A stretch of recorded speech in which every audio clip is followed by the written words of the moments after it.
Good evening, ladies. Good Happy New evening. Good Year. evening. Good evening. Happy 2023. Happy Yes. 2023. Welcome to 2023. This is the Woman to Woman show. We took a little hiatus over the holiday. We are back. We are ready to go. We are excited, about 2023, and we are going to start how we normally start. But today, we are going to start by having our newest member, Miss Simone, introduce herself. So, Simone, why don't you come on in and introduce yourself? Hello, everyone out there. Good evening, good afternoon, or maybe good morning, depending on where you're watching from. My name is Simone Simon. I own a company called Makeup on the Move. We are a Black beauty supply delivery company. We get your beauty supply products to you within 2 hours or less. I also own a public relations agency where we help clients get their brand message to their effective target audience and also create a favorable image to their public demographic. I'm from New Jersey, Jersey girl. I love trying new things, cooking, reading, and connecting with like minded people. And the other thing we usually do, Simone, is say something that we're grateful for. So, I'm going to ask you, what are you grateful for? I am grateful for my guest spot on the show today. All right. Yes. Well, You're you're not going to be a permanent regular. So, Okay. Well, I'm grateful for my spot on the show. your co-host. Your co-host now. Yes. So who wants to go next? Sheila? I'll just go in the order that I see you guys. Okay. Good evening, everyone. My name is Sheila Isom. I am an insurance claims professional by day, and any other time, I am a Color Street independent stylist. I sell nail strips. I am also a notary public. And I am grateful for traveling mercies because I just got home from my 8-hour trip from North Carolina to Jersey. So Oh, I'm glad that my son and I made it Yes. home safely. yay, yay, yay, yay. Regina? Hi, good evening. My name is Regina Booker. I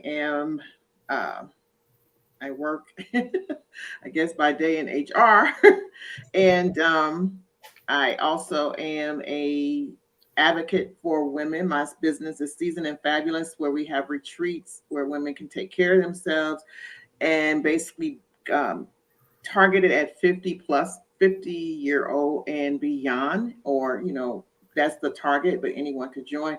That is never too late. You can start, you can do what you need to do, whether it's buy a house, start a new career, get married, whatever you want to do, it's never too late. And that's our motto. And I'm in North Carolina, Charlotte, North Carolina. Netta? Good evening, everyone. My name is Manetta Fields. I come to you from the state of Maryland by way of North Carolina. I am a 30-year credentialed healthcare professional. I am also a holistic health educator as well as a certified coach specializing in strengths. I like to support and educate us as women on how to take better care of ourselves in every area. So, therefore, it is a holistic approach and to encourage us to stop leaving the crumbs on the table for ourselves. We deserve better. So, Nice. And what is something you're grateful for? Or did you already? I am absolutely grateful for reflection, introspection. I've had some time to do that. And from that came the thought and then the purpose for why I do what I do. I love serving. So I serve from a pure place. I want us all to be better, do better, and have better. Great. And I am Theodora Carter. I am from the Bronx, but I am in North Carolina by way of New Jersey. So I have traveled many roads to get here, but I'm in North Carolina. I am a HR professional with 25 plus years of experience. I own my own business. I'm a certified coach. I help women achieve their goals and live the life that they desire and help them find harmony in their lives. But I also work with small businesses who do not need an HR department as their external HR partner, and I offer HR consulting services. And I am grateful for just another day and another opportunity and for all that I believe 2023 is going to bring for me. Yes. Right? And so, having said that, tonight we are here. We're just going to level set. This is the Woman to Woman show. We are a talk show that really caters towards, we would say, Gen X, because we have mature conversations. But this year, we're throwing a millennial into the mix. And so we are excited to have Simone here to get a different perspective on, just, the viewpoint. I honestly believe, just from being in my career as an HR professional, that millennials get grouped in, like, it's like a stereotype, right? Yes. Which I always used to say to managers, I don't like to stereotype millennials, because it's like you're stereotyping any other group, right? And so I'm excited to have Simone here and give her perspective on just that category that people now categorize as millennials, so that people can see that not all millennials are as people depict them or have them think of them being. So welcome, Simone. We're excited to Thank have you again. you. Right? So tonight our topic is career versus passion. And I think that this came out of us having a conversation, last Sunday, just around, how we all have kind of evolved, right, into doing the things that we're passionate about. And it, after being in, like Netta said, in the healthcare for a very long time, me in HR. So who wants to just talk about, how you kind of navigated your way to doing what you're passionate about? I'll go. So, as I stated, I started my career in healthcare 3 decades ago, but it was birthed out of a passion to help. So, that is just really what I love. I want it to be of service and support. And I have empathy high. So, feeling the feelings of others, wanting things to be well for them, drove me to healthcare. But once getting into the field and understanding the behind the scenes, understood it became a job for me. It was a career, it was a paycheck type thing. Um, and God, in his infinite wisdom in 2021, shifted everything for me, because I probably would have still been sitting there. He led me to my passion, which is us being well holistically. So it still gives me the option to serve and support, but using natural options versus the pharmaceuticals and lab-based substances, and understanding that there is a natural option to support ourselves with. Not saying that there isn't a place for medicine. That's absolutely not what I'm saying. But if we can just take the time to learn and shift just a bit, choosing something natural versus the chemicals that we tend to gravitate towards. I've seen things change, seen things happen in my own family. My son needing 4 medications every time the seasons change for his respiratory support, to needing nothing now. Mm-hmm. So that again fueled my passion. So kind of found my passion by way of trial and error and some pain, difficult situations. But I am absolutely grateful that I have shifted from career to passion, because now it really does not feel like work. Mm-hmm.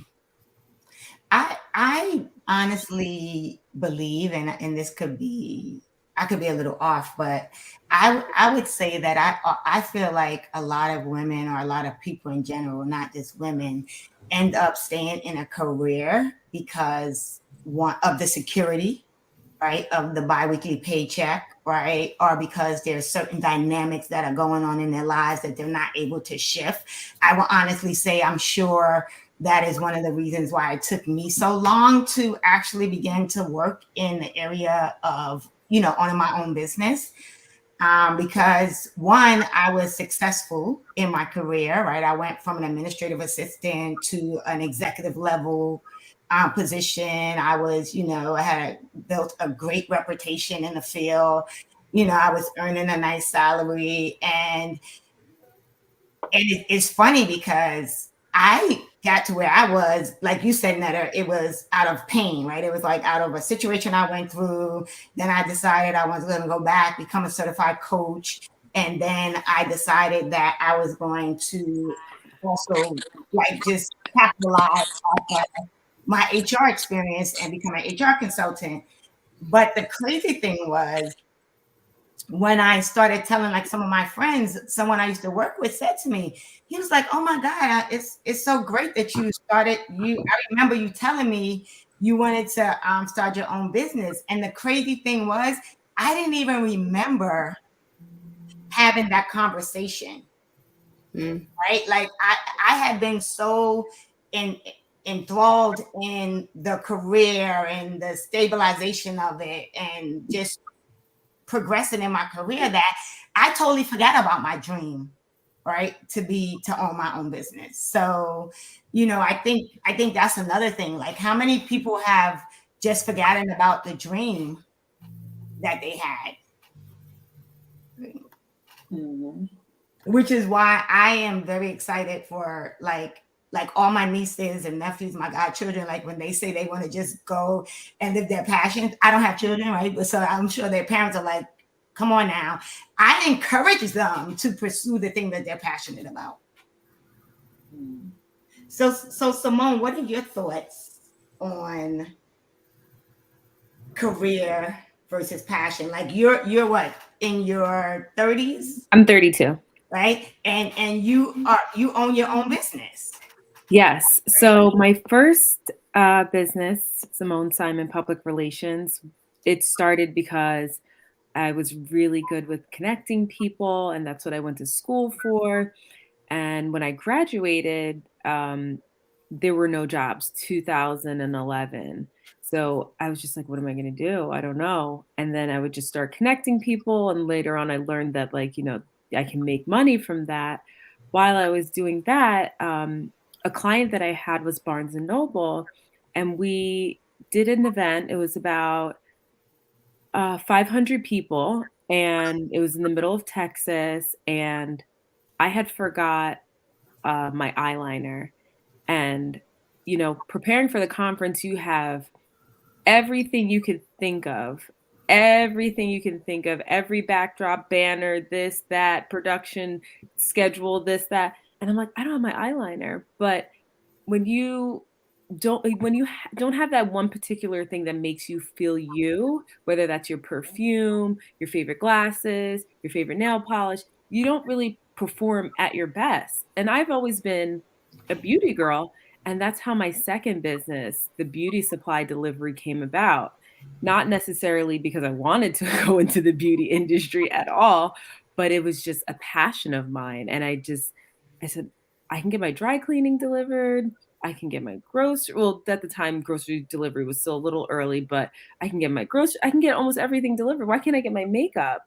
So that's when, like, my passions for makeup and hair and things like that kind of turned into a business. Not so much as a career just as yet, but definitely fueled the idea of just even creating a business. I think that um, a couple of things that the millennials have is that we have so much we have so many resources, to the point of paralysis by analysis. It's You can create all these plans, you can find everything, you can go on Google, you can just type in a few words and it'll create a plan for you.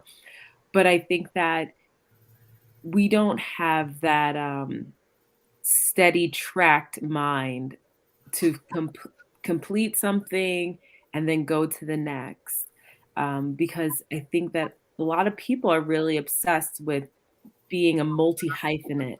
I own a plant shop. I'm a nurse. I run a charity gala.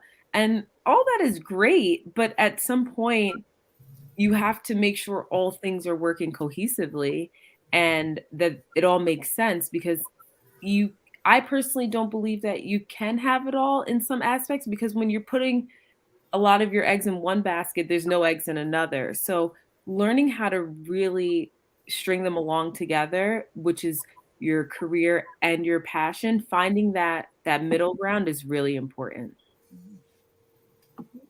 Sheila, Regina, what Yeah. thoughts? I think Simone just said something that's very important, and I think a lot of us kind of learned it the hard way. Um, we grew up with the concept of, the superwoman concept. Um, I can have it all. I can do it all. I'm wonderful at multitasking,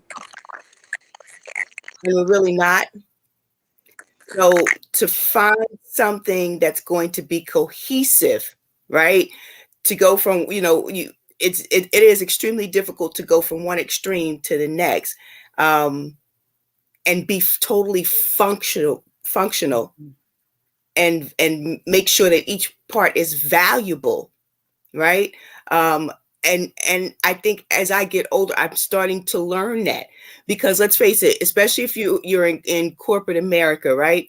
You Part of the unwritten job description is multitasking, right? Because you're being pulled in 7 different directions, and you have to have everything done at the same time and be everything to everyone. Mhm. And you also have to do that at home. Mhm.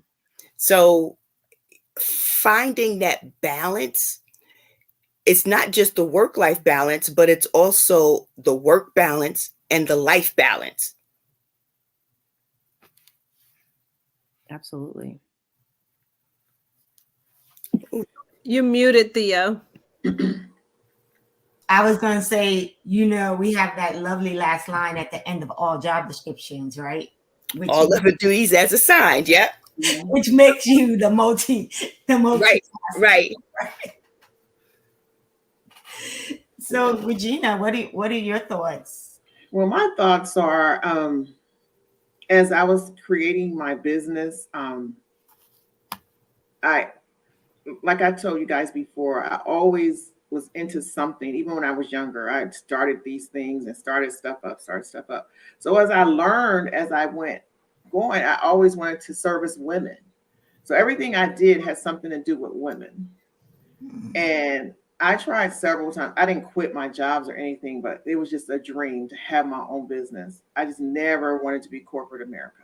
I absolutely hated it, the whole journey, even now. So, but you got to get your bills paid. Yeah. So I think everything happens for a reason and a time. So what God's time for me is, I went through a lot in the last several years.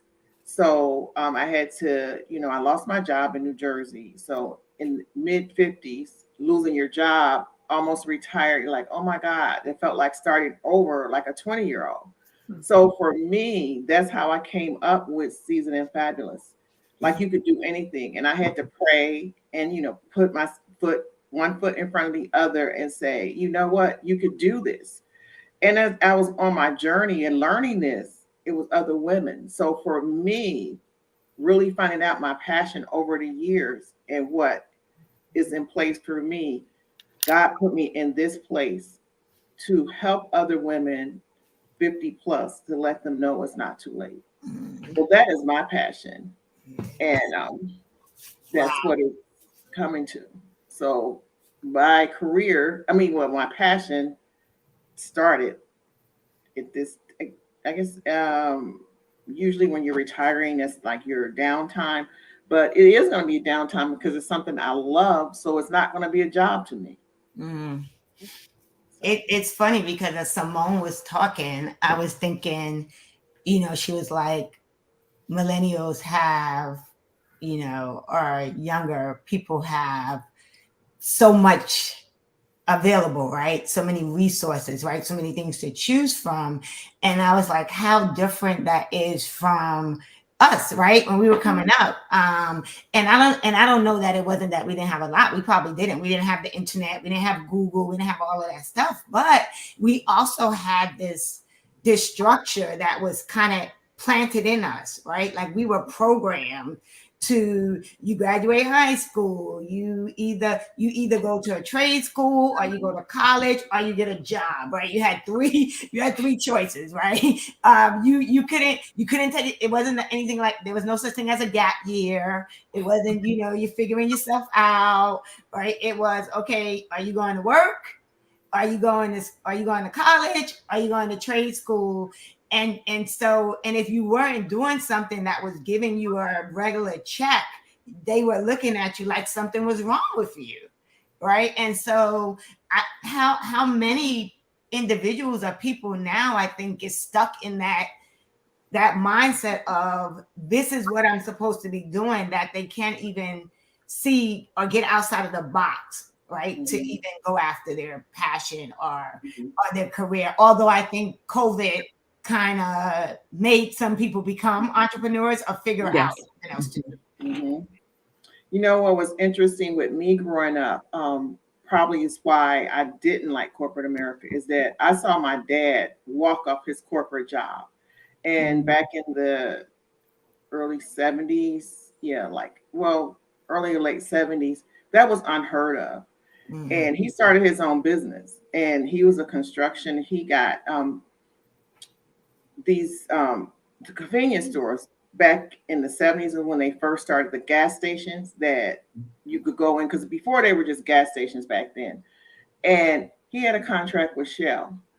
So he had a big contract, and he took care of us on that. And I saw my dad do it. So once I went to college, I knew it could be done. I really didn't know how to do that, be done. But my dad, he always wanted me to run his business, but I didn't want to do construction. I, I was a fashion girl. I was a girly girl. I'm like, what am I? But he wanted me to learn that, but that's not what I wanted to do. So I took other routes. But I think that's why. But that was like, he was like, that was not normal. Mm. So I think for me, I saw things what millennials see because I saw within my dad. Mm. I So think also as like a millennial that we, like I said before, and what Theodora had said, that, either you, after high school, you were either going to trade school, you're going to school, or you're getting a job. I think that because there's so many options, you can become an influencer, you can do content creation, and that's just internet type of jobs, that it's almost put a hinder and a level of shame of honest work. Because to become an influencer, everyone starts at 0 followers. That's the one thing that you guys will always have in common. Well, not you guys, but the influencers will always have in common. You always start at 0. However, it takes sometimes a couple months, maybe years, to build a profitable platform. And in between that, whatever your niche is, I'm sure you have to buy things to engage your audience, but that money has to come somewhere. And a lot of people are afraid of working at Trader Joe's, afraid of working at CVS part-time, just, to get that little extra bit of income. And you can really see it being reflected in the job market right now. Go to Walmart, you see, and it breaks my heart. You can go to Walmart and you see people in like their 70s and 80s working. You don't really see nowadays a lot of younger people working. Yes, they can make a good amount of money online, but a lot of them would just rather not. And that's where I think, you know, the discipline, because, you need discipline when the motivation runs out. And you also need common sense because, you know, if you're lucky enough to live with your parents, that's amazing. But to be a content creator, you need a phone. You got to pay a phone bill. You have to have some inner workings of a revenue for yourself. And I think that not wanting to do the honest work really sometimes takes the smallest values and lessons that you may not necessarily learn over in a life course as a young adult.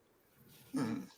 I mean, that is so, like you saying that is so key, right? Because I would say it's a common thread, right, for Gen X and millennials, because when we all think about starting our businesses, it's the same thing, right? Sheila, you were gonna say something? And that part of the conversation actually makes me want to ask a question. Sure. How do we differentiate between passion and obligation or expectation? Because when you were talking about that, it made me think about the kid in the hood, for lack of a better term, Mhm.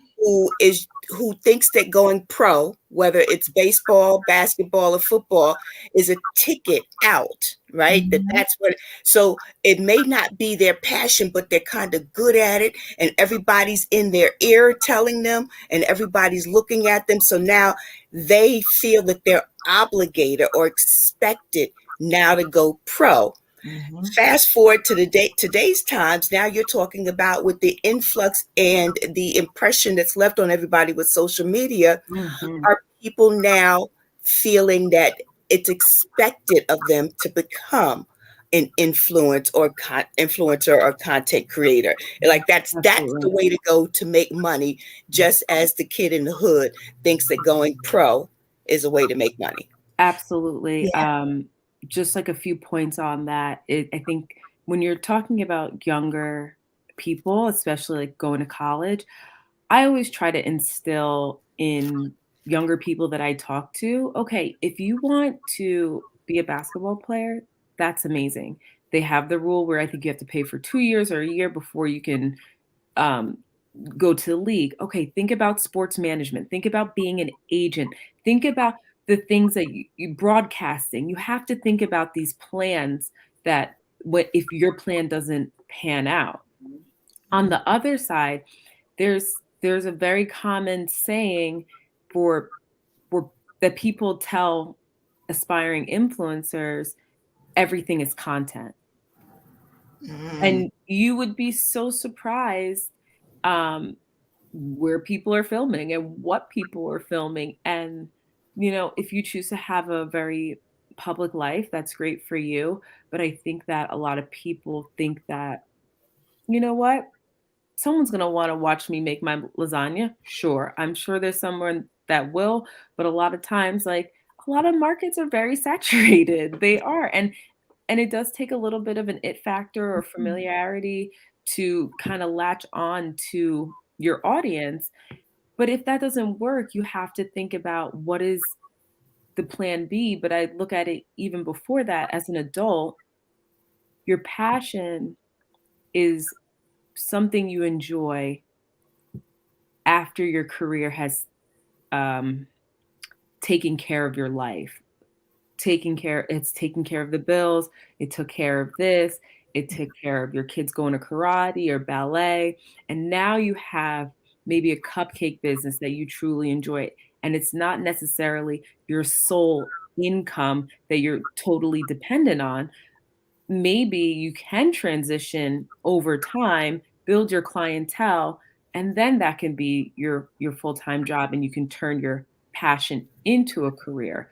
But I see the job, well, I won't even say job. It is a real job. It's a lot of work. You have to be extremely dedicated. You have to be the spokesperson, the editor, the copywriter, the coder. You have to, it's a very real job if you take your content very serious. But I saw on the other day when I was in Target, I have a 2-year-old niece. I was buying something for her, and there is um, a toy set of my my little influencer or something, and it had a tripod with a camera and another camera and a Oh. computer, and it's just this programming. And even parents, which I don't think is the best idea, some parents create family channels that are solely based around their families and their children. Hmm. And eventually, when the child gets to maybe like 10, 12, if not younger, they're going to want their own channel. They're Mm. going to want their own thing.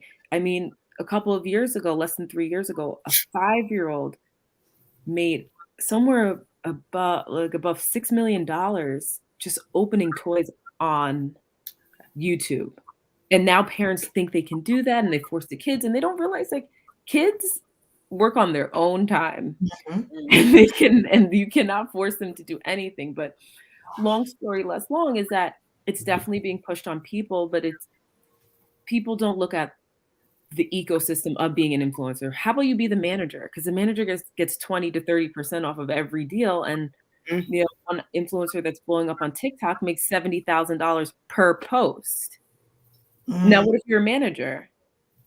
That's better than having to create all the content. And I think that certain things are very attractive and shiny until you dig deeper and see how much work there really is. But the other thing that you said that made me want to ask a question is, right, how many people, because they think that, you know, they're watching all these other celebrities and other people that have actually become influencers and are making money. Like one person I think of is like Deval Ellis, right? Ex-football player, right? He started his channel. You got the Cabs family in London, right? And so you got Armand and Regine Carter, like all of these people, right?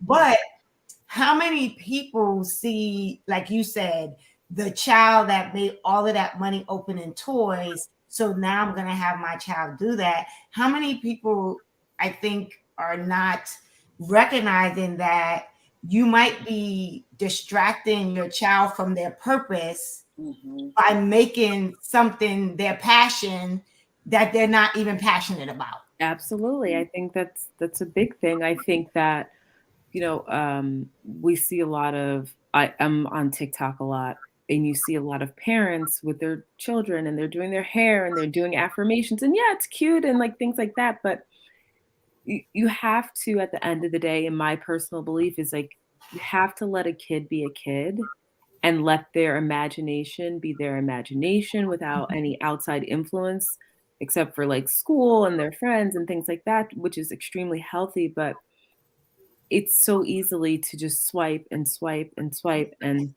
you know, but on the other side is that if they're not exposed to some level of technology, the world is just going to keep advancing and they're going to be held back. But also, you see in some school districts is that there I saw on the news a school district had passed a child all the way up to the 11th grade and he was at a fourth grade reading level. But I'm going to say like most Black parents, I hope you know your schoolwork like that, and they don't.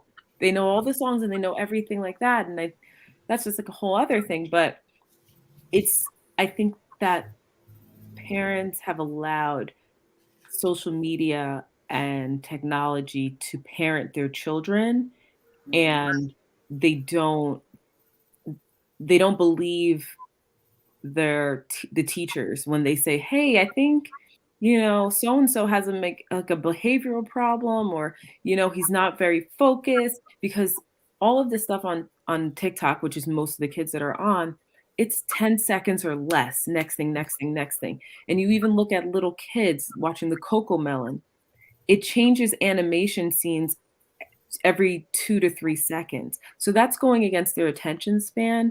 So Mm. when the teacher is trying to communicate that, the parent gets almost offended because one, they know that they're guilty in a way, and also they just don't want to believe it. But I grew up in an age where it's like if my teacher told my parents something, the teacher was right. I didn't like, you know, it wasn't like, mommy, she's lying. Like I would never be able to call my teacher a liar. Are you kidding? Whether she was or not. But I think that just goes for parents who truly advocate for their kids and the best for their kids.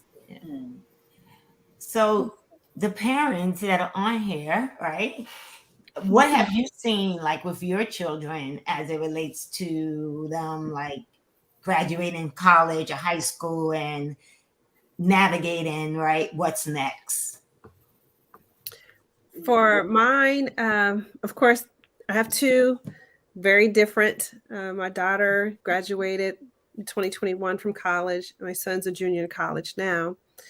personality differences, all that considered. I raised them old school. We had reading time. They had to earn TV time. There was not all of this scrolling and clicking. It was not a lot of that. So the foundation was laid by the time they were off and running with all of the technology in terms of submitting everything online and all of that for school. That foundation was very much secure.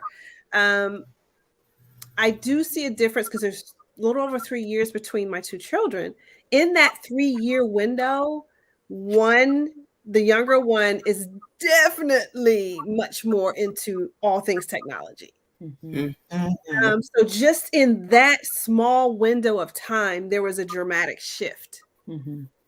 in the amount of desired time in front of the screen. Mhm. And it was various, from the phone to the laptop to the gaming system, it's just from one thing to the next. And so, again, there is a difference in what seems to be important and how they operate.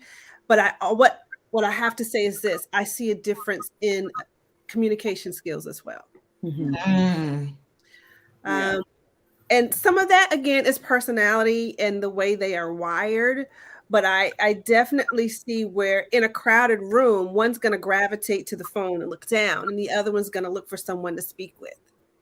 So knowing your children, pointing that out, because we're talking careers as well, right? So you have to be able to communicate, you have to be able to express yourself, you have to make eye contact, so that the basics of communication and life skills. It's still important for us as parents to be very much engaged, and not from a condemning perspective. It's from a support, nurture, and education perspective. I Wow. was also raised old school, and I'm just going to say this very quickly, where computers were in a high traffic area. We didn't have TVs in our room. The computers were in the living room or in the basement, where you can't just like type in whatever you're trying to look for, because people, they're natural, like especially kids, curious and want to look at stuff that they shouldn't be looking at or whatever. But we never had that type of privacy where it was, I was able to go on the computer, close the door, and take, hop into the interwebs, if you want to say. Yeah. Yeah. I raised my kids because I'm an older parent and I had millennials. So I got married late, well, older in my 30s, and had my kids. My youngest son I had at 37. So therefore, their friends' parents were younger. Mhm. So at the time I was married with my husband, we were older parents and we had rules like our parents. My kids hated it. However, when they got older, especially my oldest son, he said, "Mom, thank you so much," Mhm. because he saw the difference between what we did. Like originally my kids were from New Jersey, so and they had like this was kind of like they had phones, they had all these things. The parents would let girls spend the night. Absolutely Yes. not. Absolutely not. Yep. And it was a common thing. And I'm like, what parent let a girl spend the night with their son? I have two boys. As long as it's at our house. Yeah. Yeah, And I grew up in Jersey too. yeah, so it was the most craziest thing. We would have, they would have, like, there's a few families that had cops, and as like the fathers were cops, so happened, and they would have parties where it'd be drinking and everything. But their rule was, and I was never allowed to go. The rule was, as soon as you walk in, there was a basket, and you had to put your car keys in there, and you weren't allowed to leave, basically. But they would let them drink and carry on. Right.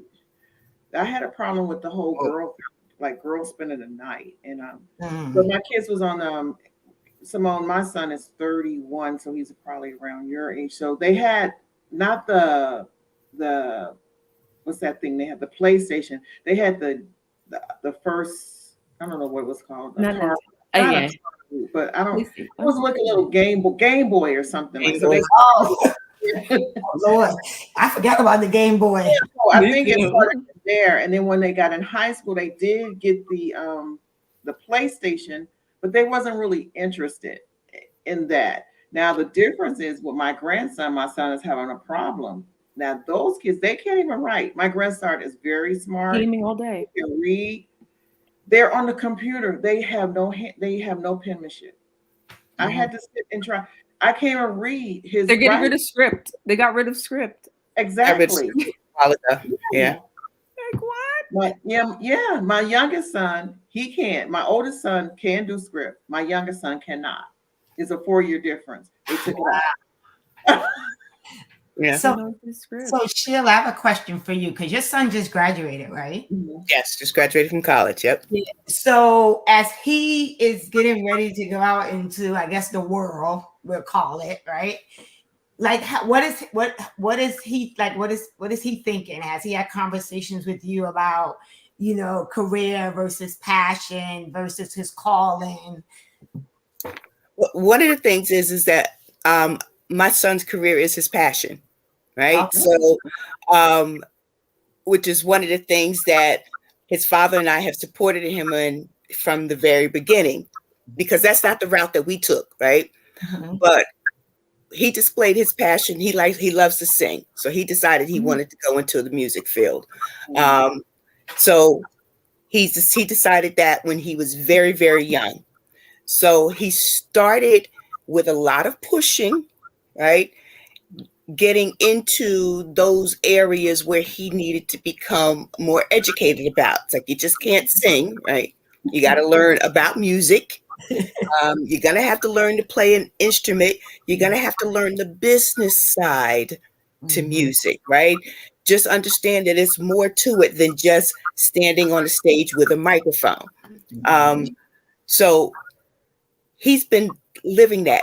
Now he's at the point where he's got to actually figure out what he wants to do.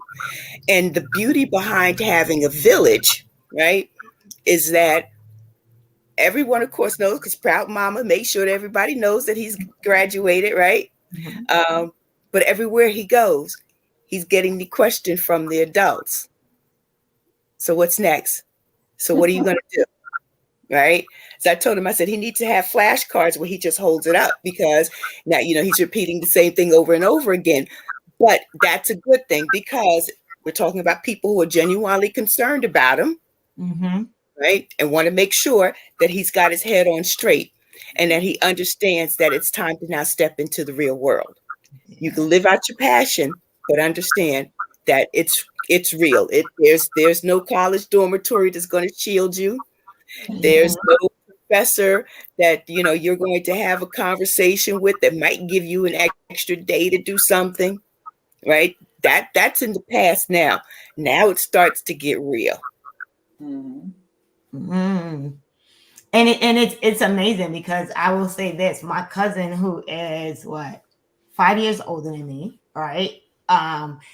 His passion was music, and like you and your husband, my aunt and uncle, when they realized that that was his passion, like he taught himself to play the bass guitar, right? They encouraged it. So, and the thing is, he pursued that passion and went on to be very successful. Like he's been a backup musician for Tina Turner and Joe Cocker and like all of Mhm. these people, right? But to the point you're making in Simone, right? He also recognized as he was going through that, right? That he needed to learn some other things. So now he does production, right? Or he can write scores for movies or, talk for shows or do commercials. And, so it is really, one of the questions I was going to ask is like, what's the difference like between your calling, your passion, your career, right? And your job, right? And is there really a difference? There's different. Absolutely.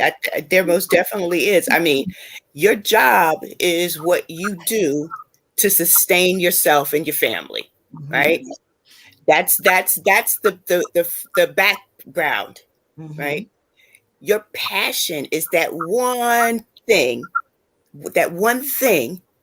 that you said that you at some point in your life said, this is what I want. And every day that you wake up, that want is still there. Mhm. Your calling, right?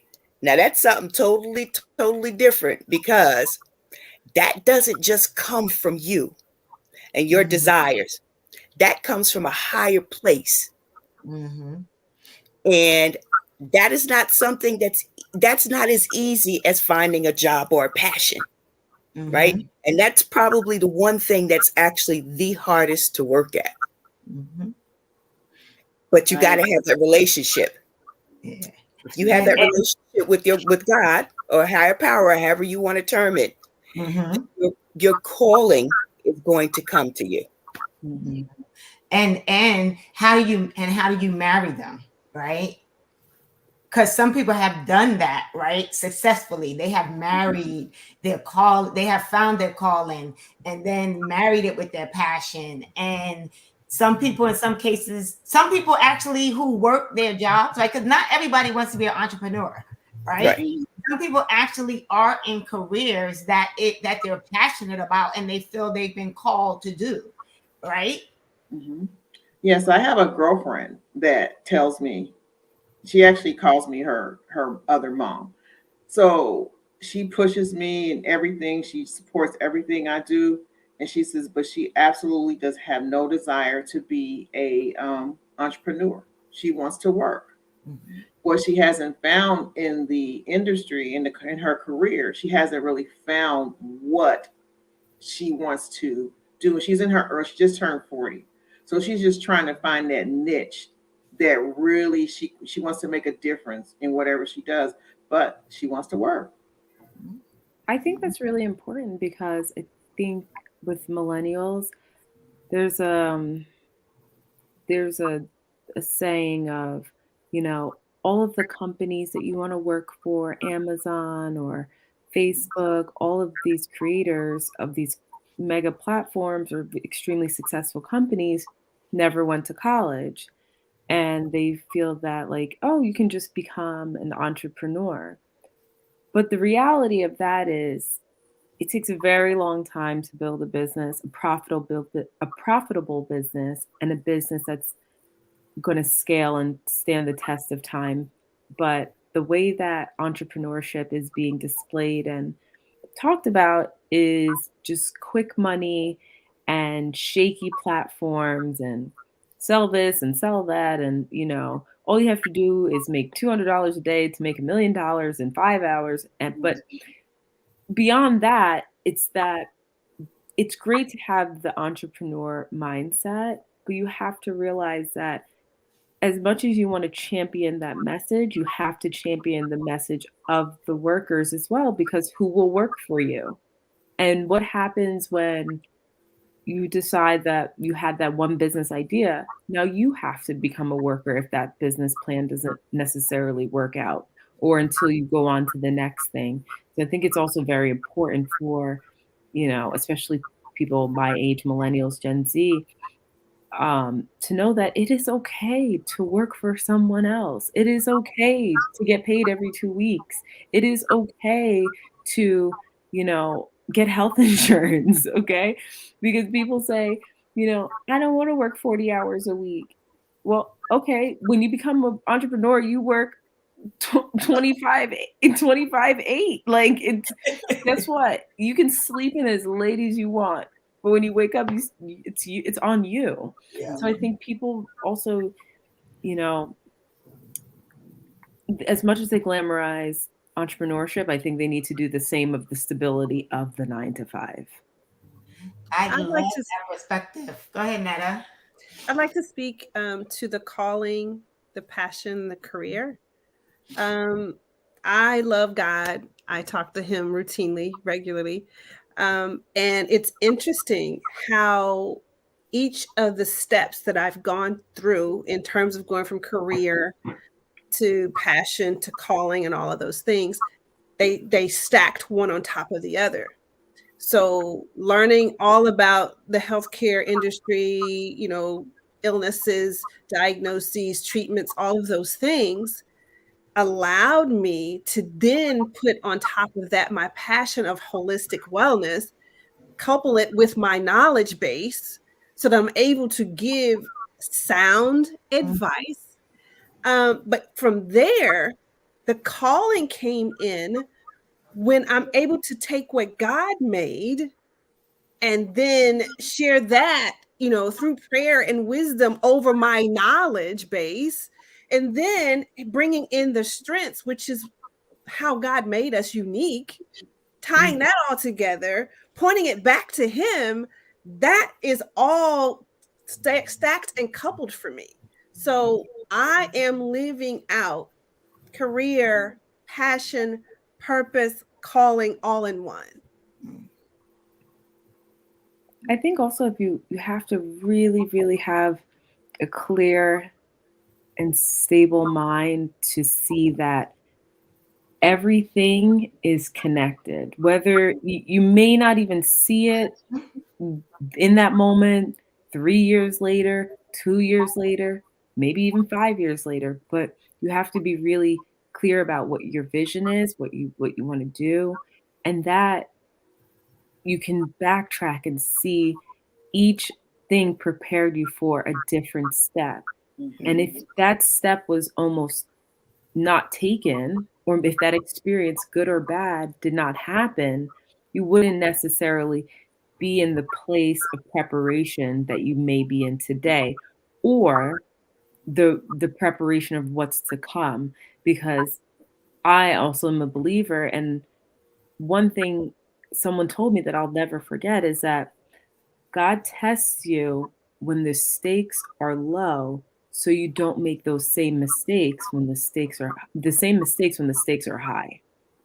So there may have been times where you thought you had a good deal and this was going to change your life, or this job opportunity was supposed to work out, or this was supposed to work out, and maybe it didn't, or maybe it did and it was short term, or you got the information, but you learn something from each step and it's all connected in the right pieces. But I can speak from experience, it takes a minute to get the puzzle pieces together. But you have to have that clear mind to be open to the vision and to be open to what is to come. I mean, it definitely is that mental preparation, right? That will help with the manifestation, right? But it also is, I mean, we're all believers, right? It's also being in tune with, right?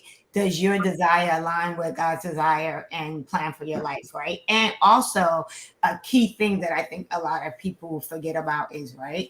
What are the things that you are doing that's going to allow you to really work in your passion, right? Because if you're not managing your finances well, right? Is God going to really bless you to move into this other space, right? Because, like you said, people think it's glamour, right? Running your own business. We all have learned, right? It's work, right? It's the, Sheila, it's the you going to vending and, marketing and getting the information out there. Now that you're a notary, right? It's starting that whole process of getting your name out there, figuring out how you're going to do that. It's where you're going to get the money for the advertising and the marketing and the bring Paying somebody for courses, whatever, right? because the education continues as well. You start with the education and it continues. Absolutely. Yeah, It never stops. the master classes and the seminars and the whatever, and also, like for me, like Netta, my career actually has turned into my passion. I didn't have a desire to be an HR professional. That wasn't my plan. That was God's plan. My plan was I was going to be a healthcare administrator, right? But I ended up being in HR, in healthcare, right? So, but then I became very passionate about helping people in the field. And then I was like, wait a minute, I can use this to help small businesses that don't necessarily need, right, a full-time HR department, right? And even with the coaching side, right, I want to help women, right, that really do want to move and transition into living the life they desire, right? And whatever that is, if it's that you want to continue to work for somebody, I'm a career coach, right? If it's that you want to be an entrepreneur, I'm a life coach, right? But also, I find that a lot of people are, like you said, Simone, so in tune on how much money they're going to make they kind of lose, right, that whole piece about, is it really sustainable, right? It's Because not. you're trying to make this quick and fast money. But for those of us who really are, and I'm not saying this, I'm gonna just make a disclaimer, not saying this against anybody, but for those of us who are like, okay, this is what we want to do, and it's because we want to leave a legacy, right? We know that it's going to take some time and some work and some passion behind what we're doing, to the point you made earlier, when the motivation starts to wane. That's What, when you know if you really want it. what's the thing that's going to keep you going, right? What's the thing that's going to say, you know what, I'm done, right? That, I think that's the difference between, career and passion, right? And also, it has to be, the motivation has to be more than paying your bills. Exactly. It can't just be that. You have to have something more than that, because guess what? When you when you start paying your bills and you're able to do that comfortably, then what? Then you're just going to get bored. And it's crazy because I tell people that all the time, right? Like, even working for someone, right? Money is not my primary motivator. So, right. So when people are like, oh, I'm going to take this job, I'm not going to take it if it's not that much money, I'm looking at a whole bigger scope, right? When I'm thinking about a position that I'm going to take, because money is not my primary. Do I like money? Yes. Do I know I need money? Yes. But it's not the primary motivator. And some people, because money is the primary motivator, they can't see past money to even figure out what their passion is. Mm-hmm. Great point. Yeah, absolutely. Because I think with my career starting out, well, I know I started out as being, I wanted to be a buyer. I was going to be this great buyer and travel to Europe and all this. But in doing that, I worked in very upscale department stores in California. So I always had a passion to help women or girls. So what I did, thinking back, going back, I always had a customer when I was in retail, because I did retail for about 20 to 25 years, something like that. Then I switched over to corporate. Um, I always had a conversation. I always had customers that came back to me. I always had someone I connected with. And as I'm looking at it, as Netta put it, I thought about that. The connection started back then, because I always developed those relationships. Some of them turned into friendships. Some of them turned into opportunities to help me to get further on. Now, when I switched over to corporate, it was a little different because it was more structured. And but I still found a way to find women. I did what do they call ERPs, where it was you did volunteer work within the corporation. So Mhm. I joined, I worked for AT&T, so I was part of Women of AT&T, and I was also part of I forgot what it was called. It was Black Communicators, and we brought the kids in, and I was a spearhead of that for my building. And I got the greatest reward. Was one of my coworkers called me and told me when I moved to North Carolina that they took over. I gave them all my stuff, blah blah ta ta, and they said, "Wow, this program started back." And one of the kids told their sister to look for me because I made such an impact. And just that one thing, I never even thought the kid paid attention to me. Mhm. And that was just really rewarding. So it goes back to, I've always, my love language is service. So that goes to your calling too. So now I'm finding out, now that I'm older, and what the last little thing I went through and how I got through it, I was like, man, there's more women out here like me. So that it drove me through. So like you said, Netta and Theo, it kind of coupled, but I never thought about it like that. Mhm. So So we are approaching 9 p.m., which went really quickly. So as we normally do, I'm going to go around and everybody will give their last word or statement, or what would you like to tell to the viewers that are watching now and those that may watch later? Um, who would like to go first? Well, I am, and it's kind of like how I'm taking it back to Regina's introduction. One of my famous and favorite taglines is, "I haven't figured out what I want to be when I grow up yet." So, you know, and I say that to say that there's the opportunities, the passion, the drive. It's always going to be there. To never say never. Because although I've been doing the same thing for 35 years, it's okay for me to pivot to something else. It's not my passion, admittedly, but I do it and I do it well. So there's something else out there for me. So I'm still trying to figure out what my purpose is. I have an idea, but I'm still having my talks with God about it and where He wants me to go and what He wants me to do. But in terms of what I'm supposed to be doing, I haven't grown up yet. And I'm fine with that I because love it. it's going to happen. Absolutely. Yes. I'd like to share just always look for an opportunity to share your story, share your experiences, share your lessons. Someone needs to hear. Everybody doesn't have to repeat each each test, right? If we just kind of share and open up, um, never close the door on opportunity. No matter how old you are, no matter what career you're in, it could be something totally different that God leads you to. Be open to it. Look for the clues. He definitely leaves evidence along the way. Mhm. Just kind of be open to what God would have you to do. Tie those things together and follow his lead, like I have done, and some of you have done. He takes us to where he wants us to be, but don't dismiss the lessons along the way. Mhm. Absolutely.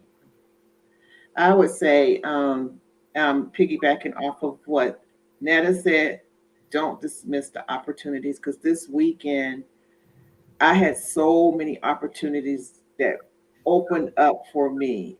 And I was thinking, oh my God, sometimes, road was tough, but just in that, and it's just like something just blossomed over the weekend. And it's just making me drive more and more and more. And another thing is organization, which I was supposed to do my office today, and I took the day off, and I'm like, but I said to say that if I organize my office, there's so many opportunities that's happening right now. I know I have to do it, and it's going to happen, but don't dismiss the opportunities. And I'm grateful for Simone because she's enlightened me so much. So I'm grateful that the Women's Woman Show is bringing on millennials. So we have that is I mean, this is like our show is just exploding now. So it's another opportunity where we can learn from. We can learn from each other. Yes. Oh, that makes my heart so happy. So Simone, your final. I would like to say, whatever you or whoever you believe in, quiet your mind and get really clear about where you want to be so you can, like the lady said earlier, so you can see the clues and receive the lessons, but also more just as equally as important is to find gratitude and find gratitude in the waiting room, Mm. because you could be at a lull in your life or in your career or whatever next step you are going to take, and you need to find joy in the waiting room and not necessarily be jealous of others. Mm. Learn how to support, and you know because sometimes before, when things are really quiet, that means something big is about to happen, and you want to be prepared and in your best mind to receive all of that, because if not, you will you will get very close to it and almost receive it, but if you're not in the right element and if you're not in the right element, it'll go right past you, and you'll think about it for a long time, like, oh, if I was only ready for this or for that. But keep your mind clear so you can accept things that are sent to you in good favor. And I'm gonna say, right, it kind of piggybacks on something Simone said earlier, right? Is that, you know, your job, right? Like there's a purpose for it, right? The job kicks off your career, it kicks off your passion. It helps you figure out and find out who you really wanna be. So I would say in doing that, when you're working for somebody else, right? Be mindful of how you carry yourself, right? So I'm gonna end with because I'm saying this from being an HR professional, right? Like I see so many people who show up at work but don't show up the right way, right? They don't come on time. They don't they don't show up their best. So I'm gonna end with the four agreements, right? Which is be impeccable with your words, right? Don't take anything personally. Don't make assumptions and always do your best. And I think the always do your best is the most important thing, because whether you're working for somebody, you're trying to figure out how to work for yourself, you always have to show up the way God created you to be, right? In his image, right? Which is to be your best, right? No matter what you're doing, you always got to give it your all, give it your best, just be respectful and be grateful. I tell people all the time, you get up and you complain that you have to go into this job, and there's probably a million people that would love to wake up and go into that job. So I really, really will just piggyback off of what Simone said. And I love the way you said it, right? Practice gratitude in the waiting room. You have to. So that's our time. We're a little over. We thank you if you tuned in, and if you weren't able to tune in and you catch this on the replay, I hope we said something that has helped you as you try to figure out what's next for you, what's your career, what's your passion, what's your calling, right? They all come together. So what would we say, right, at the end, right? Truth plus transparency equals Well, healing. Yeah. Have a great night, everyone. Good good night, night. everyone. Right. Right.